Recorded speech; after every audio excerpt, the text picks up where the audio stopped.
What is up, everybody? Welcome back to another episode of Talk on the Tundra, your Green Bay Packers podcast that is a proud partner of the Euroset Podcast Network and the Blue Wire family. Folks, we are back. Training camp is back. Football is close to being back. Just over a month and a half away. So we're here to talk about the Packers training camp starting today. All the news that came out of the press conference with Brian Gutekunst and Matt LaFleur. And a little bit of the play on the field today, as we saw a little bit. But to talk all of that with me, as always, is my co-host Jordan Tresky. Jordan, how you doing, buddy? Doing well, I'm doing well. Finally, we can talk about new Packer things. I know. I'm Because excited. It's been a long time coming since the draft and OTAs. yes, I'm excited. 3 months almost. A few months, yeah. It's been Yeah. I was locked into all the training camp news today. I was excited just to see guys on the field and doing all the stuff. So I was I'm thrilled for football to be back. As I'm sure a lot of other people are as well. Oh So yeah. the big news to start off with is the news of Kenny Clark signing his new extension. I should have gotten the number up to begin with, but I did not. 3 years, $64 million. Thank you. Looking at the guarantees, 29 million in 2024. This is per Rob Domofsky. Um, could have career earnings over $150 million by the end of his deal. I think they're. Let me look at the guaranteed money. I think it was Maybe it is like just the 29 million. I think it was something like that. I forget how high it was, but it wasn't like an exorbitant amount of guaranteed money, if I remember correctly. But um, regardless, he gets 29 million this year. Just in like that'll be his salary cap hit this year.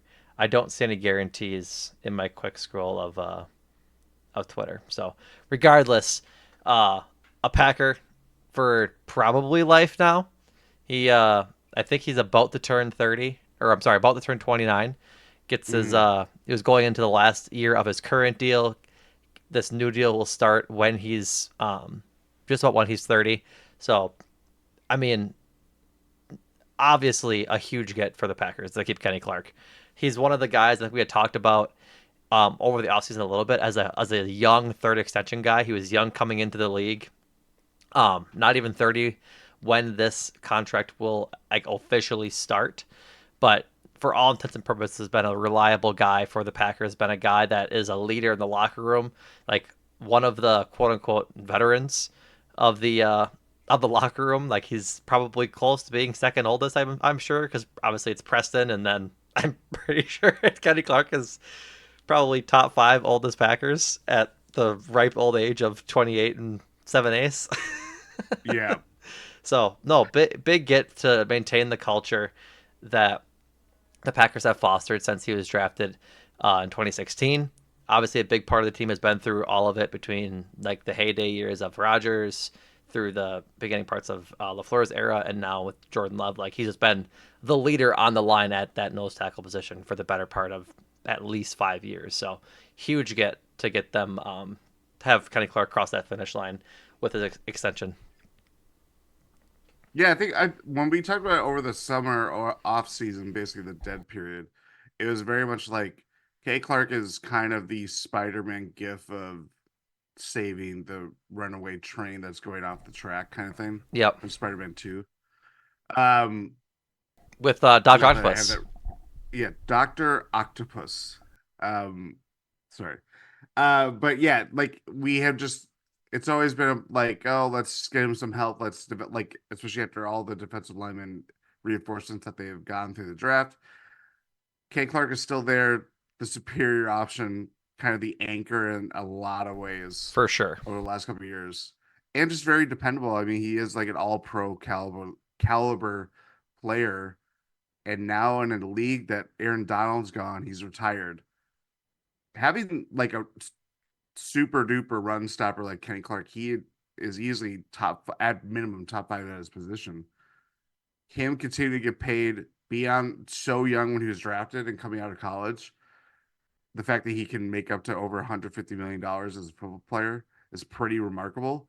And as we talked about, kind of looking around from the offseason, defensive lineman got paid. Like that is a premium position, getting a Mm-hmm. lot of money. Mm-hmm. And I think it's good on the Packers to get this done before camp, as it mirrors another extension that we have been waiting for patiently. Yep. Um, but I just think in terms of importance for what he means to the Packers, it's kind of pretty self-explanatory. Yeah, I mean, like he might be one of those guys that down the line that we take for granted that he played for as long as he did, but then you think back to it, it's like that's pretty remarkable that a guy his age, his position was as durable as he was and still impactful for many years. So, yeah, I think there's no signs of him slowing down at all, and just kudos for getting this done and not having any kind of drama spill over into you know what could have been, as we've seen in past instances, whether it's Aaron Jones or whatever. I think there's Pat clearly eager to get this done and lock up their defensive anchor. Oh, for sure. Like, I think just having him there, like you said, in a league where there's no more Aaron Donald and other defensive tackles were getting paid a whole lot of money to get him locked up for what I think is a pretty decent deal. Like 27 million a year is not too shabby. 21 million a year. My apologies, but not too shabby for one of the best nose tackles in the game. Uh, Mm-hmm. had a career high, I'm pretty sure, in sacks last year with 9. Um, his passes his what I believe was his old career high of 8 in 2019. So as effective as he had ever been last year, getting home to the quarterback, had a decent amount of hurries and a decent amount of pressures in general. He had 61, only behind 2021 and 2019, 64 and 62 mark. So like he's in the prime of his career seemingly. Um, for just how effective he is at getting home to the quarterback. And like you said, just a premier run stopper as well. Like really good at getting in there and stuffing those holes when he's allowed to. I'm trying to look up Mm-hmm. just their grades for D lineman last year in general to see where he ranked for PFF, and it's being predictably slow as you could imagine as soon as I wanted to pull it up. But as soon as I have that number, I will bring it up.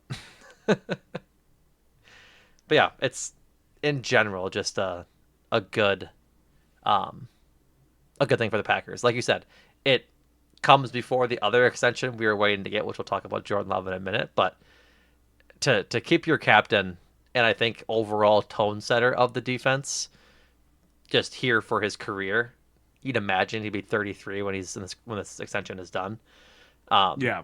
is is critically important. Like for as much as we want um Jair to be like that sort of leader and that guy in the locker room. He's shown that like he can be a vocal leader, but sort of a different kind of leader than what I think the team needs. Kenny Clark is just consistent. I think he's only missed like a couple games his entire career. Um, I'm trying to see if there's a game count over here on PFF, but I can't seem to find it quickly. But reliable for all intents and purposes for Kenny Clark, and he's just the guy and a great guy to learn from when it comes to Devontae Wyatt and Colby Wood and Carl Brooks and the rest of the line as they continue to develop. Like you have a veteran to look to in Kenny Clark. 123 games out of, let me see, uh, one, three, We're not good at math here at three. Talk of the Tundra. Well, also the added The game added is, game throws you for a loop. yeah. I think 130. Yeah, that's pretty good for a guy that's in the trenches all of the time. Yeah, and coming off his most sacks in his career last year. Like, yeah. Like last year, as much as I know we talked about the changes with defensive coordinators and stuff like that, but like Kenny Clark really surged down the stretch when the Packers were making their playoff push Mm-hmm. and really got after the quarterback in a very much needed way with Mm-hmm. just needing to disrupt opposing offenses. So I think that's where, to the point I was making earlier, I'm just like he's not slowing down. You know what I mean? Like, and now with a new environment, new defense coordinator, I think change of the changes that are probably going to happen to the Packers defense, he's the one least likely affected, even with a new defensive front Mm-hmm. and all that stuff. He's still going to have the same impact if healthy and all that stuff. Right. Um, Brian Gutekunst talked to the media today, as long as Matt LaFleur did. Goody said, just like these are my what's the my notes for it, but not exact quotes. Paraphrasing. Goody's comments talked about he's a pro's pro, unselfish team guy that's all about winning. An example of the guy we want in the locker room. Like I think that's evident clearly week in and week out. And then he said that talk started for them sometime in the spring after the combine. So interesting that they talked that early and were discussing pretty much in the background of the team when everyone was focused on Jordan Love's extension that they were quietly getting this done as well. So Mm-hmm. um, Matt LaFleur called him the model of consistency. He said that all the other teammates, like his teammates, are hyped for him as well. Just glad he's going to be there. And to your point about the new defense system with Jeff Hafley is running, um, LaFleur said he was good in any system. Hopefully, there's more out there for him. Just trying to get as much out of him as you can because he's still got room to grow as an elite player.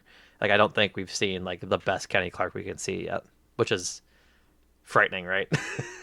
Very frightening. That I mean, and it's I think it's true. Like that Yeah.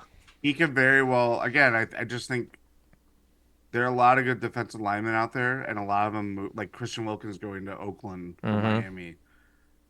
You could say that's a lateral move or even a step down in terms of just the competitive angle of it. But there's a lot of good defensive linemen. A lot of them got paid. Kenny Clark might be again Better top than all five of them. might be Yeah. at minimum. It might be even higher. So Yeah. in this post Aaron Donald world, someone like Kenny Clark, who has been talented and very impactful for a very long time, Mm-hmm. could really assert himself as like this premier defensive lineman that we know he is, but the Right. greater NFL world might not see him in that same way. Right. Exactly. I think this also, depending on like, I would be hard pressed to believe he has a complete fall off, but I think regardless of something catastrophic like that, I think this definitely solidifies him as a Packers Hall of Famer down the line. Like I think he's Yeah. probably pretty close to being there already. Oh, I actually, that's what I was trying to see, like where his games played, like equates in Packers history, and unsurprisingly, it's not even close just yet. Yeah, just yet. But I do think he's if he hasn't asserted himself there like over the lifetime of this deal, it's gonna certainly happen. Right. He'll get an extra 48 games, 52 games, something like that. Hmm. 50, 51 games, I believe, is the math. Um, and so, like, if he plays throughout all of those games, yeah, absolutely. And I think he's probably close to being there already. He's three-time Pro Bowler. I don't know if he has any All-Pro nods. I can look quick, but in general, he's just been like the same kind of guy throughout his entire career and been a staple for them. And I think guys have gotten in for less, frankly. Yeah. Like I'm not trying to rag on like Aaron Campman and uh, Kabir Bahabiamila, but like both of them are in it, and I don't think maybe I'm reducing how good they were in their primes, but You are because yeah, I know Aaron uh Campman has a lot more sacks than Kenny Clark does, but no, just three Pro Bowls, no All Pro nods, but still he's darn good. I think he deserves to get there if he plays the rest of his career in Green Bay. yeah. All right. Anything else on Kenny Clark, or should we move on to the other extension that hasn't been dropped yet? Um no, I just think whatever we say about the Kenny Clark's deal, the extension, it should not feed into what the ensuing conversation should be. Yeah, I mean, I I feel like I kind of do. I'm not sure what you're alluding to. I just feel like my thoughts of getting the Clark deal done are independent of Jordan Love's Oh, availability. okay. Yeah. I guess let's start with let's feed off of that. So obviously we'll get like the news is that training camp started today and that Jordan Love and his camp informed the Packers Sunday night that Jordan Love would not be practicing during training camp until his deal is done. Um, Further, that he'll still be in the building. He's still going to team meetings. He was on the practice field today watching practice, um, as everybody else practiced. He's doing all of the things that training camp requires of you except practicing, which is a smart decision on his part and on the part of David Mulgeta, his agent. I've seen a bunch of Packers Twitter people just like calling it smart for him sitting out. I think personally that's a little bit like cowtailing or kowtowing to the franchise and like not putting their feet to the fire about getting it done sooner rather than later. Like we had people had expected like June 1st or June 2nd was when it would get done because that's the earliest he could sign it. Or May 1st, May 5th or whatever that date was, the year and a day after he signed his last extension. And then post OTAs, Goody said hopefully before training camp. Well, training camp's come and gone, and nothing has gone there. And then now all of the media saying that, not all of the media, but most of the reporters saying that him not practicing is a good thing. Like, I'm not trying to be like a Debbie Downer because I do ultimately think a deal gets done. But Jordan Love not practicing isn't a good thing, like for the Packers. It's just not. He's a second year starting quarterback who, for all intents and purposes, had a really good second half of the year. We're all very excited for his career going forward. That doesn't mean that him not being on the practice field as much as he should be able to is a good thing. It's a good thing for Jordan Love not to compromise his contract and not like have a Teddy Bridgewater situation from the Vikings a few years ago where he's in the middle of contract negotiations and his knee explodes. Like, knock on wood, that doesn't happen. But the deal not being done is a bad thing. And this is all anxiety for nothing because I think it ultimately does get done, but it's not a good thing that it hasn't gotten done yet.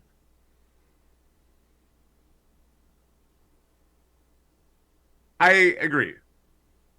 I think part of it, I think you touched on some very good points as I've kind of stewed and baked into this because, you know, trade camp is here Monday morning. I'm looking around like, oh, okay, Clark's deal gets done.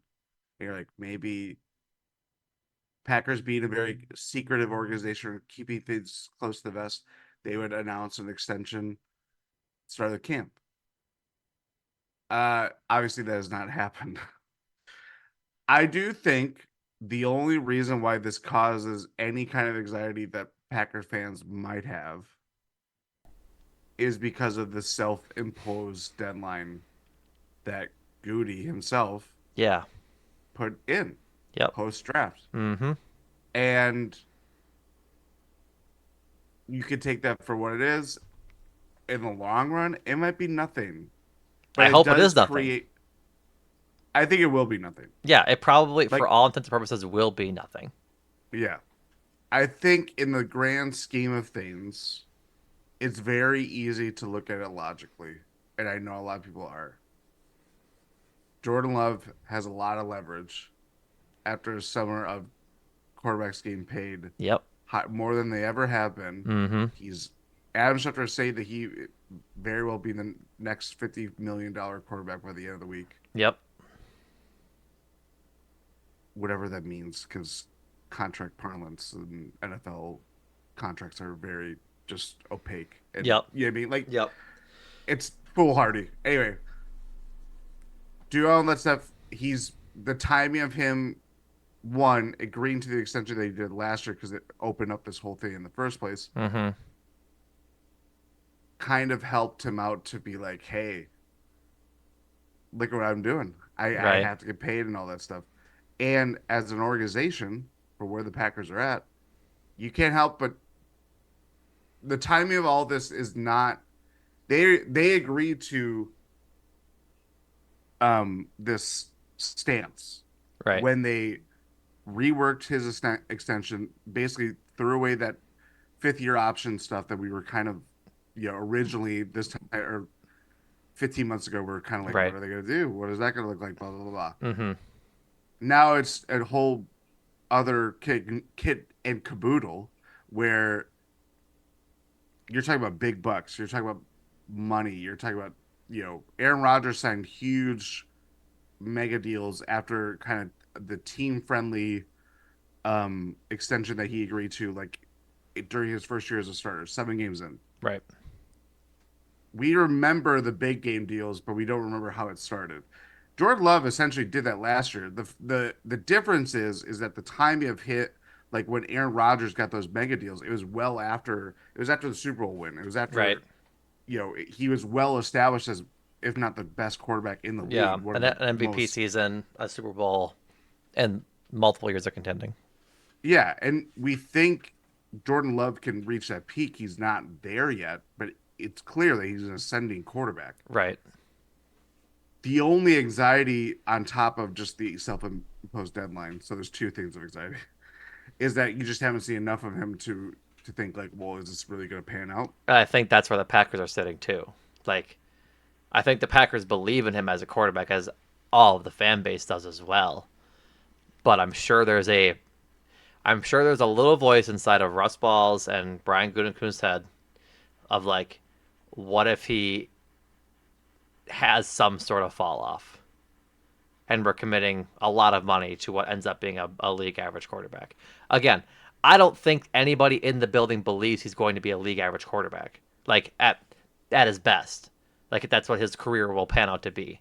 I think there's expectations of he'll be one of the next like great quarterbacks in the league. But Well, sorry, you nope, keep going, keep going. it's just I think that it's just that little voice about how small the sample size is that is probably giving them hesitation, which is probably why this hasn't finished out yet. Well, and Justice Mosquito from Acme Packing Company, he has a really good article about like just the extension numbers and the stuff that the Packers have historically done when it's extending guys, including Kenny Clark or even Aaron Rodgers. You know what I mean? Like there are things that the Packers in their mind, it's not necessarily a thing about love, it's about keeping the powder dry. They don't want to they are always the team of building now or contending now but building for the future, whether that's drafting, development, blah blah blah. They want to keep the powder dry. They don't want everything to be locked in as much as, they don't need more draft picks.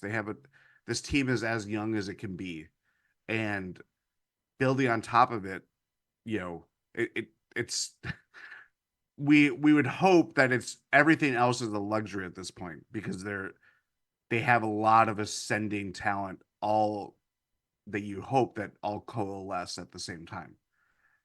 However, in their mind is that if the moment that whatever like money number figure that it ends up being, it's about the percentage of the cap. And if Jordan Love takes up this exorbitant amount of like as a cap hit, which he will because he's a quarterback, it's the most valuable position on the field, regardless if he's actually on the field or not. That's just the nature of the game. You know what I mean? Like I Right. think I'm ultimately not worried. This podcast might be rendered like old news by the time it was even published. I don't think it will, but Right. um it's not ultimately this is not the note that you'd want to open camp. You'd rather be a celebration of Jordan Love is ready for his second full season as a starter. He has just been paid. You Mm-hmm. want to focus on all the good things. The stuff last week where he has a football camp in Milwaukee and the reporters ask him after they had been Told not addressed that to. Yeah. if you have any questions about his extension, this press conference is over. Sure enough, a reporter asked him, doing their job, by the way. I'm not Yeah.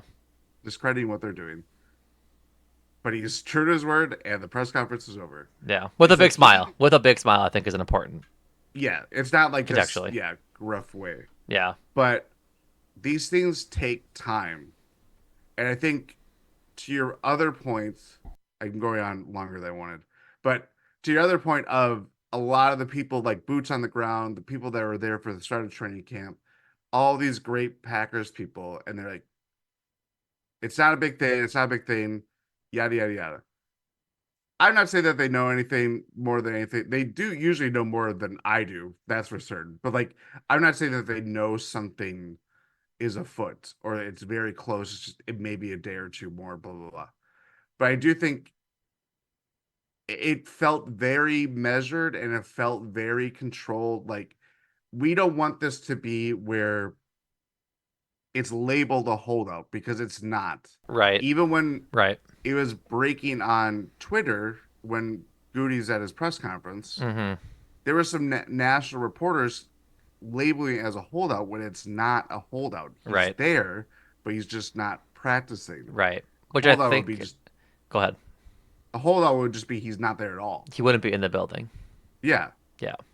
So And that's why I whether think like it's ultimately better than it looks or than it is. Like I don't want to make it seem like we're sad or that we're upset or anything. I think it's just contextually important to know that like it's not done. It's not done ahead of when Goody wanted it done. yeah, And they've had plenty of time to do it. They've had all off season. They Goody said they're close. Who's to say if that's the case or not? I know, like to your point that started this entire segment of the podcast, your thoughts of Kenny Clark's extension being independent of your thoughts on Jordan Love's extension. There's a lot of people that are saying like they wouldn't do the Kenny Clark deal unless Jordan Love's deal was close to being done. I I I get the thinking. I'm not sure I subscribe to it. Like I don't think the front office is that like reliant on Jordan Love's deal getting done. Like I guess they are. I'm trying. The best way to put this is Kenny Clark's a good player. He earned that contract independent of himself or of like mhm, his play, his what he brings to the locker room and everything else that goes with him being a football player. Just because Jordan Love's deal is happening in the foreground of the franchise and maybe close to being done doesn't mean that that's why the deal was finally signed by Kenny Clark. Like that's, I think, a disservice to Kenny Clark because like yes, he earned that extension. He absolutely yes, earned that extension. Just because Jordan Love's deal may be close to getting done, that they feel okay to sign Kenny Clark now because they know they have the money. No, like I'm sure Goody and Russ Ball wanted to sign Kenny Clark to an extension because Kenny Clark's a good football player, and that's just the matter of it. Like I don't know. I've got anxiety right now because we've heard deadlines. We've had thoughts about when it would come and it hasn't come. We've waited all summer for it to come. To just breathe that sigh of relief that Jordan Love is locked up for the next 5 years. Which again, he's probably going to. This podcast might be rendered, like you said, obsolete and by the end of the week, which is how podcasting works. yeah, It's just to bring it all like to head. It's not insignificant that he's not practicing. It's it's a matter of like it's worth to understand that it's bad. Like Matt LaFleur said as much of it today. It's that they want him to be out there. It's important for him to be out there, and they're all getting back into rhythm. Like you only get so many practices nowadays. It's like 20, and he's not going to play a lot in preseason. Like it's important to yeah, get the reps in with the guys at game speed with the rest of the offense. For as much as we praise the guys for working out together in the offseason, that's different than running the offense. yeah, So again, it's just reps lost. It's the first day. If he gets the deal done tonight after we wrap and is back on the field tomorrow, oh well. He missed one day of practice. But like next Saturday is family night. And that's like 7-ish practices. And I think the week after that is the Browns preseason game. Like I guess end of the week would be ideal, right? For it to get done. And so yeah, I hate to quit pounding on it, but like when Xavier McKinney signed his deal with Green Bay, he was signed by David. He's an agent of David Mulgeta's, who's also Jordan Love's agent. And David Mulgeta tweeted that players who are with their agency always get the top dollar that they at their position, or something along those lines, like every dollar that they can. And I have no doubt that that's exactly what's happening. And to Jordan Love's and his agency's credit, it's well deserved. Like the trajectory at which Jordan Love is on, anything less than like 50 million a year of what they're predicting is probably going to be a team friendly deal by the end of this season if Jordan Love continues to play at how he played at the end of last year. And so, of course you like want to get the most money now. It's just like it's just annoying is how I'm gonna say it. It's just annoying that's not done yet. Like we've been waiting as fans. They don't owe us anything to get the deal done. But do you see where I'm coming from? I need you to affirm my anxiety here. Yes, I understand where you're coming from. Okay. Um. Anything else on Jordan Love? Like I think a deal ultimately gets done. We've said that many times now in just this podcast. But anything else on Jordan Love? No, I honestly, I mean, we're very optimistic that it gets done sooner rather than later, but the longer it goes on, I feel like we will have more thoughts about and anxiety of what it all means. You know what I mean? Like, Yeah. this is obviously not over. So, our thoughts of just day one, him not being out there, this hanging over the Packers, even as temporary as we hope it to be. Right. It's not a coming after two. I think the other thing too is that coming after like the offseason, like they had 98% participation, like all these offseason camps or whatever Yeah. you Everyone want to was read there. into. Yeah. Yeah, including Love, obviously, and all this stuff. It's like, oh, okay, you know, it's quite the reversal, and it just seems stupid to haggle over a couple $1 million as someone that does not make $1 million Right. does. Yeah, I think it's But I'm not a quarterback either. right. I just think it's gonna mount, right? The longer there isn't a deal signed, the longer you're just left waiting in suspense of what gets done and like with the fear that you ultimately see at some point at like 2 weeks into training camp that Jordan Love's gonna start practicing, but he's not gonna do contract negotiations anymore. Like that's the worst case scenario. Well, that's not the worst. The worst would be him not playing, obviously. Yeah, But like of realistic expectations or of realistic outcomes, it's him saying, "Nope, I'm practicing and we're done negotiating." Like that's a yeah, bad outcome.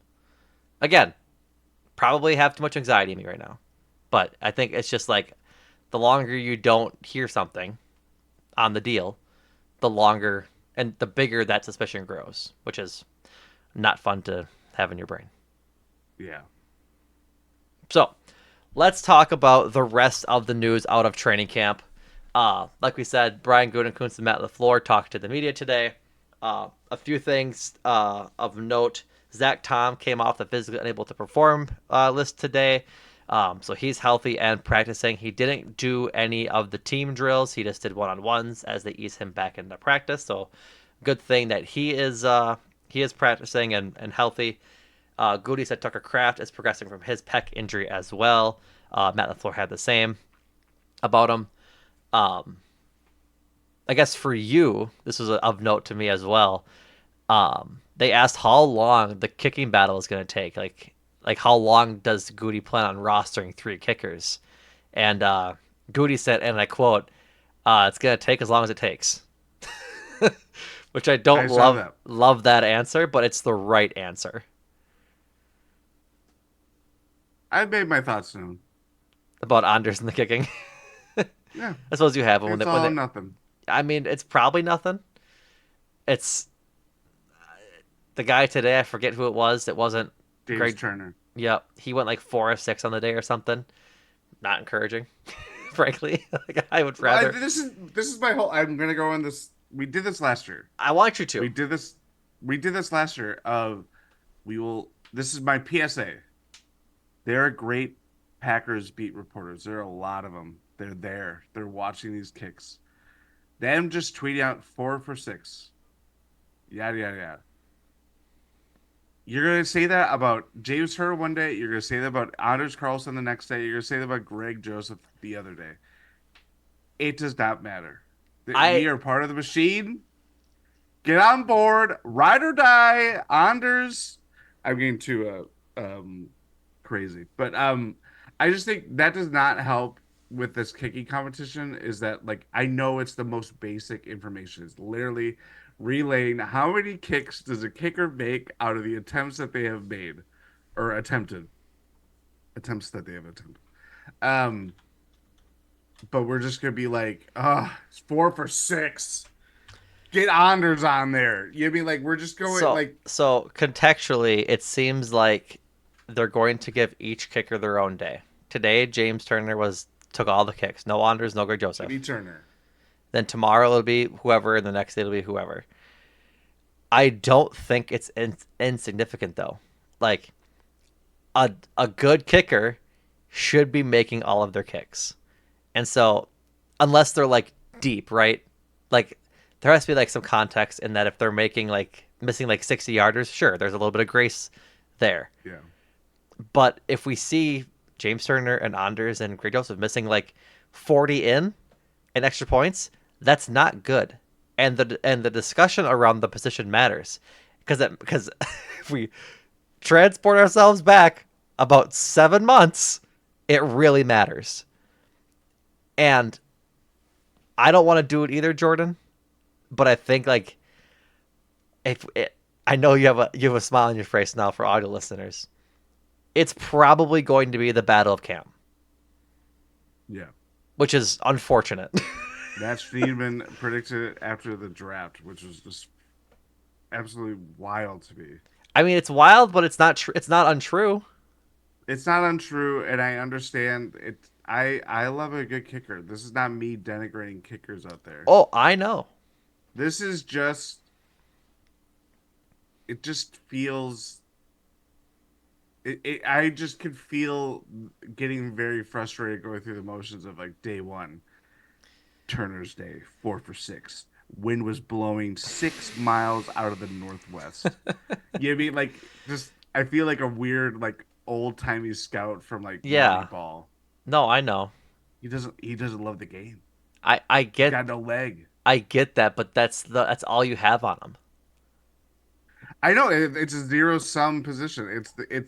It's not a It's zero just sum not. position. It's definitely In some a ways sum it is. position. It's some. It's 100% sum, and there's zero sum. It's a make or miss league. Correct. Which which There we which go. means that there's a sum. There is some, but not whatever. I know. I'm just saying it's For a you as a very fan, it's a lose-lose situation.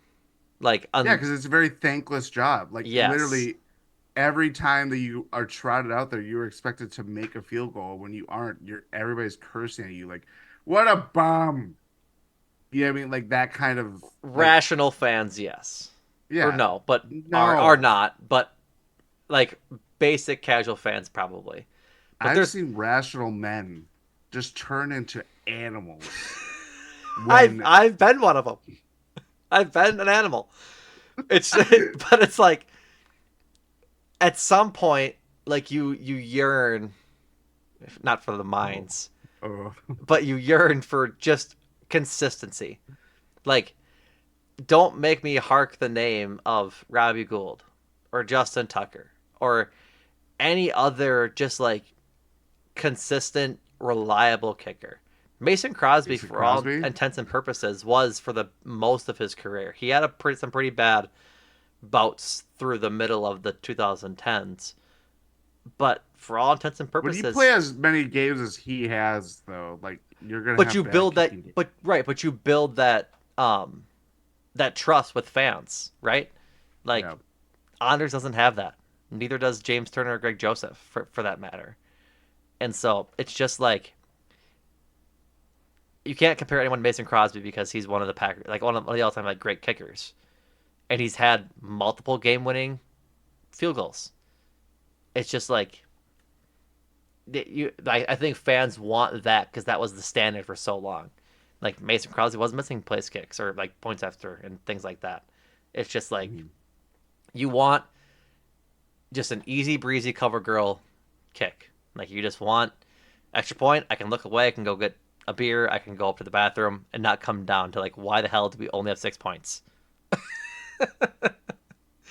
So, I mean, I get it, but I think that's a significant quote from Goody in that they're gonna like. I think it shows that they're not afraid to go away from Anders if he doesn't perform, which is a big thing for a Goody, for Goody to get away from a draft pick if he does. Rudy is Daniel Plainview.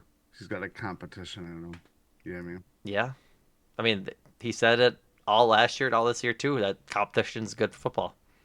Hmm. So, um, He speaking comp, drinks your milkshake. not I yeah. Ryan Poles. Um, speaking of competition, somebody asked him about if the depth at wide receiver is bad because of how many people they need to get the ball to. Same answer. Competition's gonna bring the best out of everybody. I like. I think the kicking situation is the biggest battle of camp. I'm most excited for the wide receiver battle. Like I think how it all shakes out in camp is gonna be really fun because I think all of these guys are a great unit together. Like Christian Watson, Romeo Dobbs, Jaden Reed, Dontavian Wicks, Bo Melton, and Malik Heath are all like I'm sure pretty tight as a group as they went through last year, along with Tucker Kraft, and Luke Musgrave as tight ends. But like, let's see who's gonna emerge as the one. I think is a fun battle to have in camp, knowing that like they're all gonna get their looks regardless. But who's really gonna take a hold of the position and be like, this is my group. I'm the one. Which it may not be any of them, but I think there's opportunities for Reed, Watson, and Wicks to all put their claim in as the best receiver in the core. Yeah. Um, it doesn't help that Jane Reed opens camp on the NFI Yep. list, but it sounds like his He hurt his toe absence at just a football camp in youth Florida he camp. hosted last week. He said to Yeah. reporters that it was nothing to worry about. Um, so yeah, he at least is not starting camp. Um, Gertie had a very interesting comments about Christian Watson. Obviously, was all optimistic that all the health struggles and injuries that he's suffered over the last 2 years are behind him, but it's still this great unknown of how does that handle over the course of the season because we have his first 2 seasons to understand how things progress, and Mm-hmm. you can get your body right, but it's just a matter of it holding up over the course of the season. And I think that is definitely the biggest point of intrigue in terms of just the wide receiver competition because he is a top wide receiver. The Packers offense is way better with him on it. Yep. As much as that they figure things out without him, they figure things out without him at the end of the year, but it's still he can change games, and having someone like his talent for more than 10 games and really 6 of them he was probably Right. healthy for Yep. and utilized in the correct way Mm-hmm. is going to be important. And Goody said as such as well is that while they not that the figured out part, but he said today that they're a different team with him on the field, which is Yeah. 100% correct. Like the dynamicism, which I don't think that's a word, but he's a dynamic Dynamism. dynamism.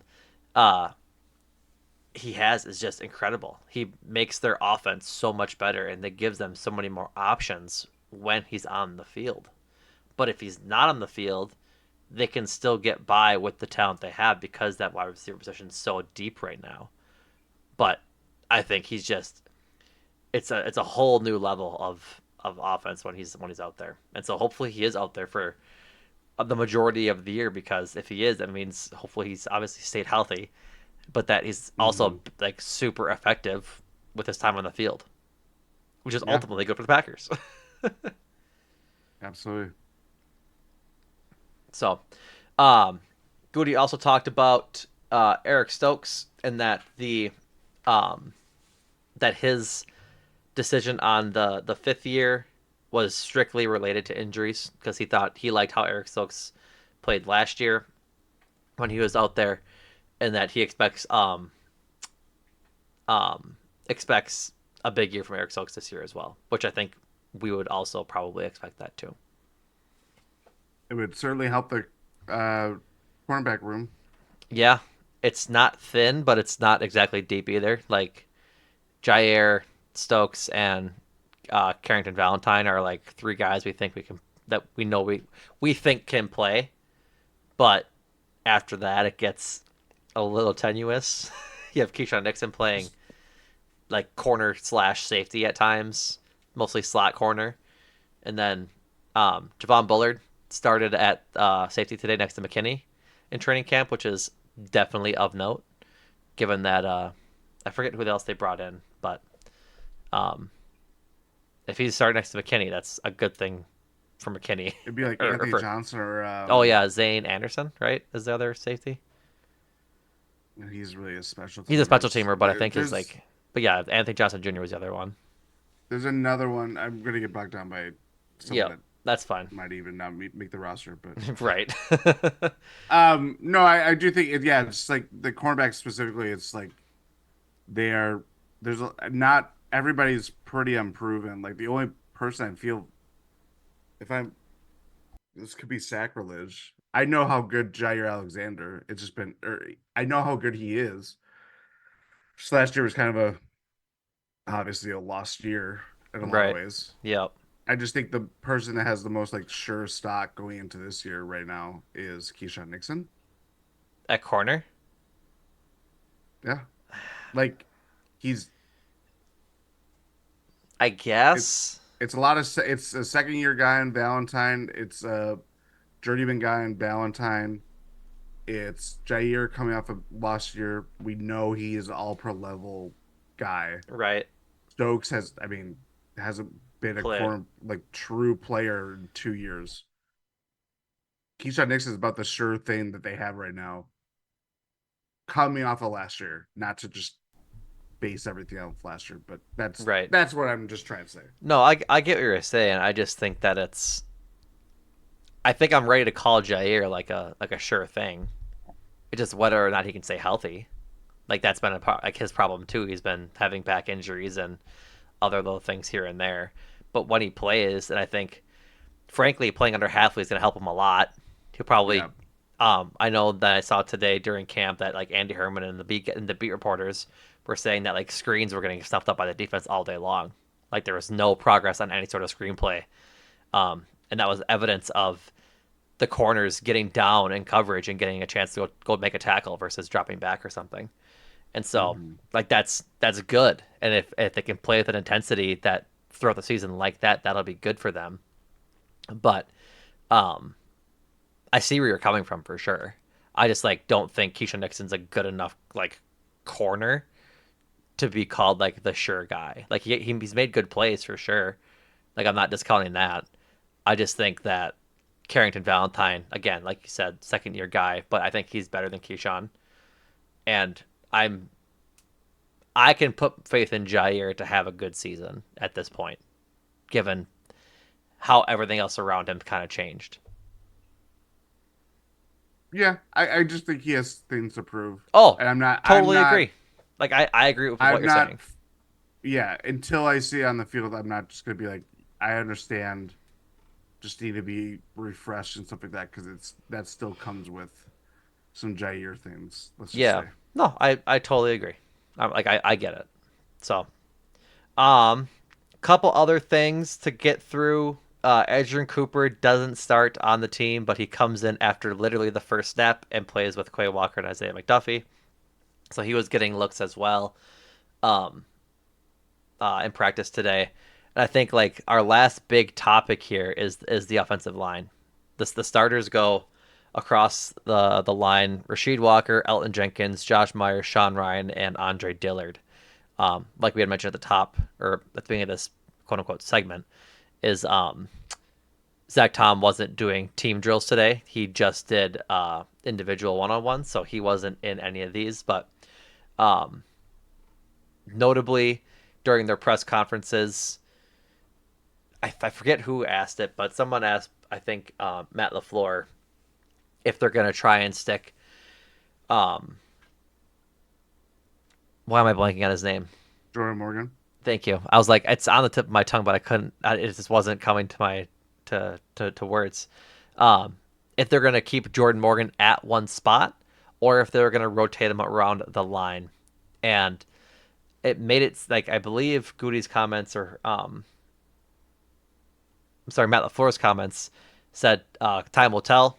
He said they've seen the value, obviously cross training these guys across positions. We've seen it with Zach Tom, we've seen it with Elton Jenkins, we've seen it with a bunch of guys, right? And um, LaFleur said he's certainly capable of doing whatever we ask him to.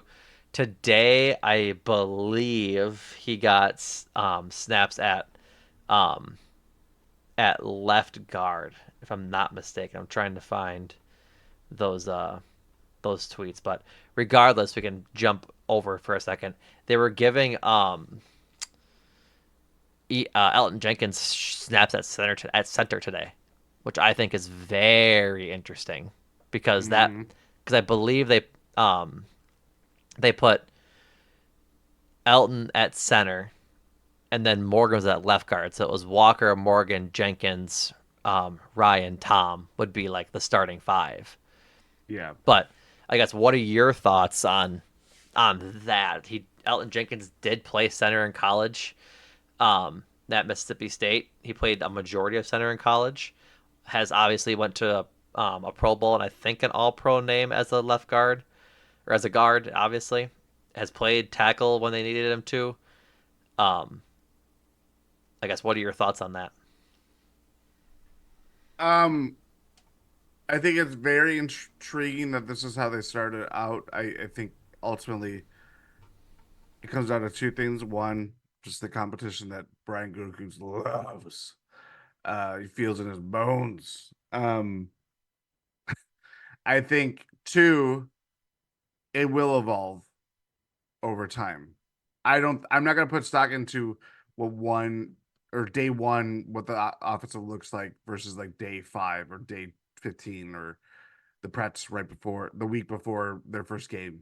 I mean, obviously injuries are gonna be a part of that too, but the Packers are just very forward thinking in how they just address their offensive line and utilize it in a way where Rasheed Walker and Josh Nyman were coming in on different series during games last year. And considering that they have unproven spots, like they have anchors on that line between Jenkins, Zach Tom already and going into year 3. Um, I don't think you can forget Rasheed Walker. He was really good last year. he was really, yeah, his surge coincided with obviously the Packers just improved play. Um, I think ultimately that's just good. I think it almost feels like handling like a pitching rotation or like a bullpen.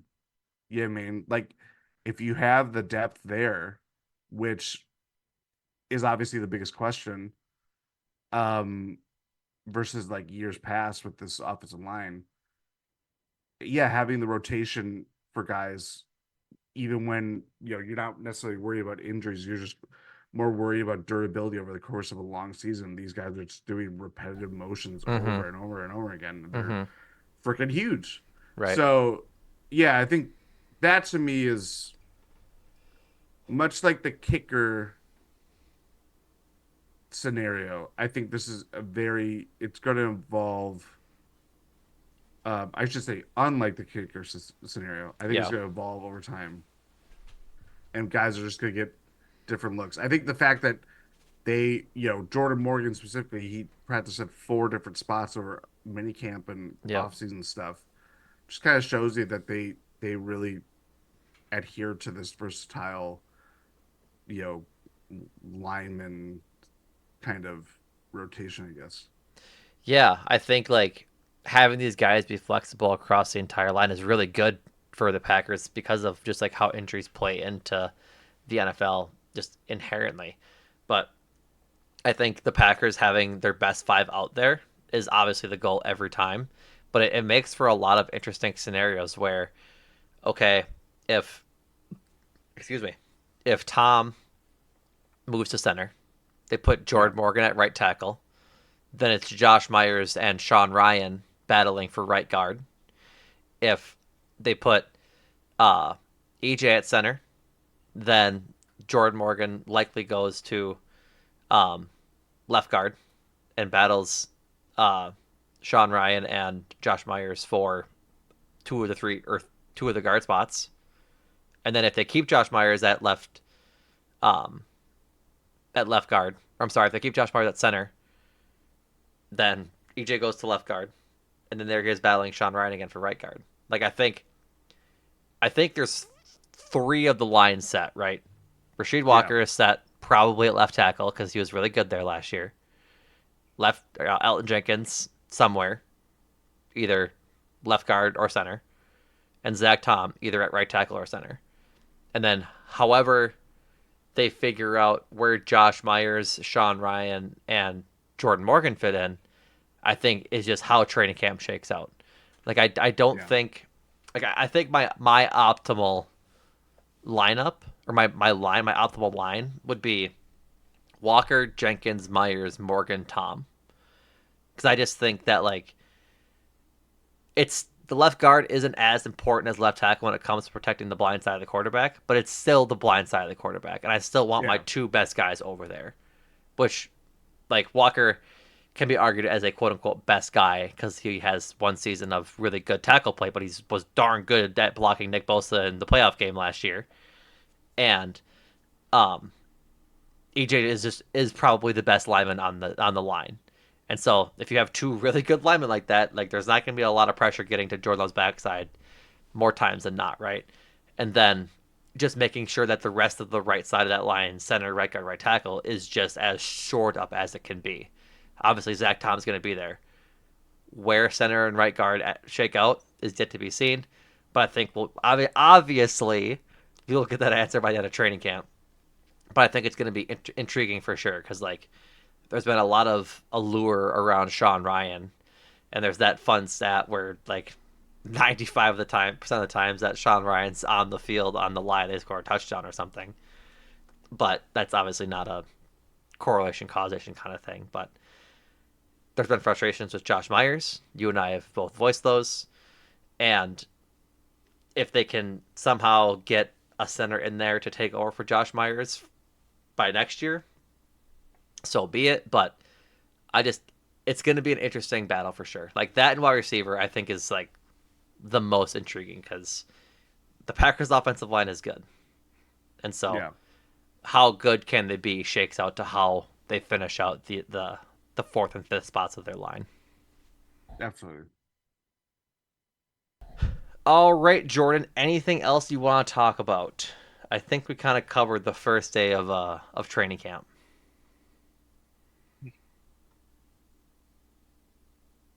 He's thinking, I people. think that's it. I think that yeah, I mean, outside of the love, I was just trying to think of anything else. Like I Yeah. know that there was the shareholders meeting and Oh, we got to talk uh about that. Peyton yes. Manning, Peyton Manning, and his Omaha Sports Company are producing a Green Bay Yes. Packers like not a documentary, but like a series of sorts. That'll be cool. We kind of That we would be kind of very cool. we touched on that I would imagine it's probably dropped around the draft. I think that is kind of probably. That I makes would imagine sense. that's the tie-in. Um, I think we talked about this last year during training camp because Peyton Manning was there last year. This was just after that season of quarterbacks had dropped on Netflix, and we were wondering like, is Jordan Love going to be on the next season of quarterbacks? Alas, they didn't do quarterbacks, they did receivers, and that was all a moot point. But now we know that that foundation was being laid for a Packers focused like documentary type thing, kind of following the team around a little bit. Not a hard knocks, but like a look into the franchise. I think it's gonna be cool. I'm excited for it. I'm very excited for it. I We have no idea what it if it's just a broad kind of anything to tell the Packers story. I think that is ultimately a benefit. Mm-hmm. Um, I think that's why they'd rather keep it about the G rather Yeah. than about me, if that makes sense. I'm just one person. Right. Um, yeah, anything to tell the story of the Green Bay Packers and uh, teach people about just how unique and special the organization is and what it means to Green Bay itself is a plus in my book, regardless if it's a piece of crap or not. Mm-hmm. According to Mark Murphy, Peyton Manning and Omaha Productions will produce a Packers documentary similar to quarterback and receiver. So something similar to that. That sort of that. Mm, that storytelling aspect of it. But who's to say? It's still a ways out. yeah. But yeah, I think that's gonna be cool, regardless. So, um, other than that, I don't think there's too much else. Training camp continues this week. I believe they have a practice tomorrow and um, Thursday, if I'm not mistaken. I'm pulling it up here. Tuesday and Wednesday, and then I think Friday. Monday, Tuesday, Wednesday, Friday, Saturday, Sunday is the rest of the week, all at 10:30. So, if you're up in Green Bay, go watch practice. It's always fun. Anything else, short of Yeah. wrap up? I think we wrap up. I think we put everything in a good spot. Things are going to evolve, especially the Jordan Love situation. Um, but you know, we'll be here. We'll be here reacting. We're here. We have come to the start of training camp. Packers season is here. Family night will be. Is it this week or next week? That's It's next week. it's next weekend. Um, and then you realize how much of a waste of time that is. Not to denigrate family night, but Yeah. Um, the Packers family night is August 3rd, so it's not this weekend. It's next weekend. yeah. Then the following Saturday is the Browns preseason game, and then I think every Saturday, like henceforth, is a preseason game. Excuse my slow demeaning talk or my slow demeanor. Currently, I'm trying to pull up the schedule as I get to it. August 10th is the Browns game, which is a Saturday, and then they play August 18th, which is a Sunday, against the Broncos, and then the following Saturday against the Ravens. And then they have like 2 weeks until the beginning of the season. So To Sao Paulo. that's right. So, all right, folks, thanks for listening. We are happy to be talking real football again and all that good stuff. Was that the big? What was that? That I was was doing tot. tot. Yes. Okay. I thought you were trying to do hot to go with your fingers and HOTTOTTGO. hot to go. There you go. Thank you for listening. We appreciate it. Go check out gspn.info to subscribe to the Substack and our premium feed to get this pod and all the other GSPN pods without ads. $8 a month to get a whole lot of good stuff, including articles and premium videos over there. Go check it out. Um, Rohan and Ty dropped an episode of the Hero Stop podcast this morning, touching on stocks for the Bucks stock market for the Summer League Bucks. Ty teased on Twitter this morning that he only gave stocks to like 5 players because it was a bit underwhelming for them for some players and things like that. Go check out Win in Six with Jordan and Adam as well. They dropped a mailbag last week, I believe. Yeah, week and a half Yes. ago. So go sub to that as well.